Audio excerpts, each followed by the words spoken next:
Okay, so in this video we're going to be talking about how to create a web form. So I have multiple different campaigns over here, and I'm just going to pick this one as an example. It's important that you start out right here with the correct campaign, because that's what the web form is going to be for. So we'll just again use this one, and then under web forms we're going to click on create new. Now there's a couple different styles of web forms that you can use. I'm not talking about designs, because there's a gazillion designs, and Getresponse has a ton of those, but style-wise, there's your basic default one, okay, which if you see right here, this is what we're looking at. And then there's also a custom one. So like as an example, if we go to this site, you'll see on the side here that this is customized with custom CSS, okay? And what's nice about this is if you're on a mobile responsive site, you'll see that it'll actually adjust to the size of the screen, okay? So a really nice element if you're focusing on having your sites be mobile responsive, which I would strongly suggest, because you're going to find that about half of the users online are on mobile devices and tablets and smartphones and all that good stuff. So in this video we're going to show you how to set up the standard opt-in form or web form, and then in another video we're also going to talk about how to customize it with CSS. So first thing is, when you set up your web form, you're going to want to determine what information you want to get from your visitors, like what's really important, as well as what other information you want to have on there, whether it's images or warnings or whatever. Now, what I personally teach my coaching students is to click on all of these things right here until all you have is email and the sign up button.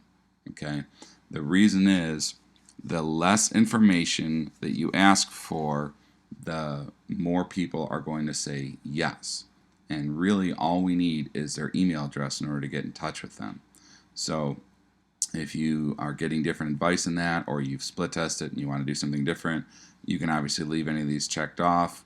But if you wanted to, for instance, add their name, you would just check that button and it'll show up there. So for me personally, that's what I'm going to recommend. Now the next thing is the actual button itself, what you're going to put on there for text. So what I normally do is click here now.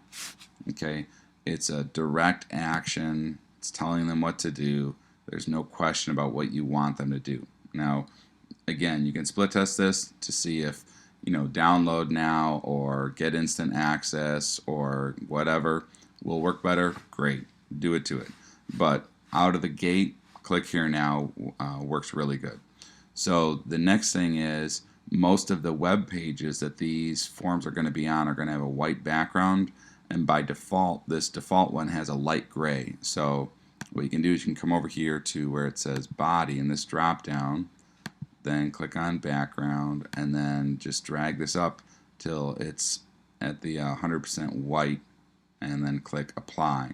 The other thing you can do is you can make it transparent, but for this case I'm just going to make it white.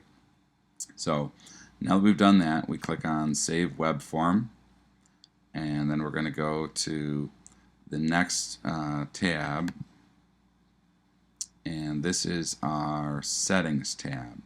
Now first thing we're going to do is we're going to name this. Now whenever you set up a web form on a web page, you always want to make sure that you're split testing things, so make that web form name something that's clear. So maybe it's a PLR gift as an example. Okay, now the next thing is confirmed opt-in. You want to leave this on off, and we talked about that earlier in the campaign settings. Subscription via Facebook, you can leave this on if you'd like, but most of the time, 99% of the time, when you're using a web form on like a squeeze page, I leave this off. But again, to leave it on is completely up to you. I would just suggest leaving it off. Now for your thank you pages, instead of using a default thank you page, you always want to use a custom thank you page, because this is really a form of real estate for you for advertising.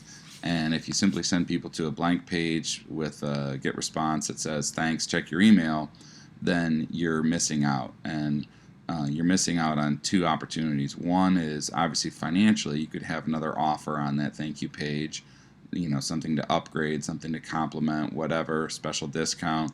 But the other thing is branding. So whether it's having your picture on there of you doing something recreational that's fun, that's going to help them relate to you, or a video where you can talk to them and say, here's what you should expect, or here's what your next steps are. All those things help build a relationship with your customer. So in this case, what I do is mikecowles.com/thanks. And there's a couple different thank you pages that you're going to want to set up. One of them is going to be just a default one where it just says, thanks for taking me up on my offer. You should get an email in the next few minutes. If you don't see my email, please check your spam folder. And if you run into any challenges, contact me here. Okay, that's like your default one, and you can use that with sales that you've made, people opting in, whatever. It's a nice default thank you page that you don't have to create over and over again. And the other one is one where it's a thank you page, but it's also some type of an upsell or specific directions. Maybe it's register for the webinar or check out this special offer, whatever that is. So in this case, we're just going to leave it like that. Click on Save Web Form, and then we're going to click on Next Step.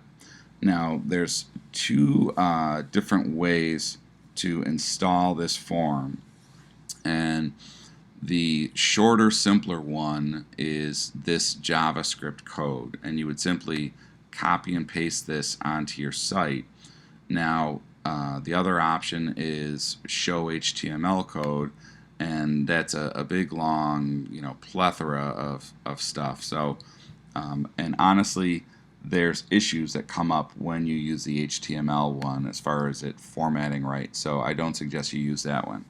Now, having said that, if you simply copy this JavaScript code onto an HTML page, okay, like a standard website, then it'll work fine. However, if you put it on a WordPress blog, then, and I'll show you how to do that in just a few minutes, then what'll happen is it'll show up fine until you make an edit to that page, and then because of a bug in WordPress, it'll actually disappear.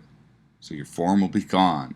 So I'm going to show you a workaround for that in the next video, but I want to keep these videos short and separate so that you can come back to them when you need to. So by simply copying and pasting this code onto an HTML page, okay, the form will show up great. In the next video, we're going to show you how to do this with WordPress and the great little workaround that I figured out.